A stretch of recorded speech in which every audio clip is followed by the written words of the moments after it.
naine tuleb arsti juurde, ütleb, et arst, mul on 2 elavat konna elab minu sees. Ma palun teil opereerida need välja. Arst ütleb, et kuulge, preili, proua või. Ma olen kogu praktikas ma ei ole kuulnud kuskilt teiste taartida, et selline asi üldse võimalik on teoorias.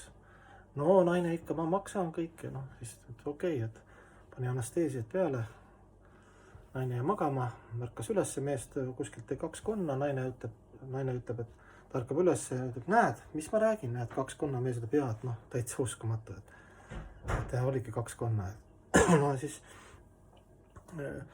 naine õnnelik ütleb, ma tunnen ennast nii hästi nüüd, hoopis teistmoodi, tahate mind terviks ravisid.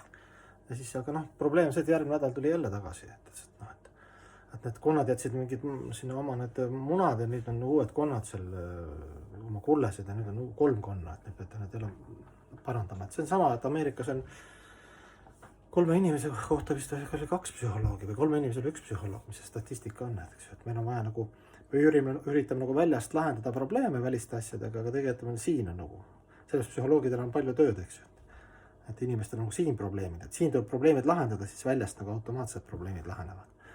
Aga kui siin ei lahenda ja väljast lahendada, nagu see konnalugu, siis on jälle järgmised 3 konna tulevad.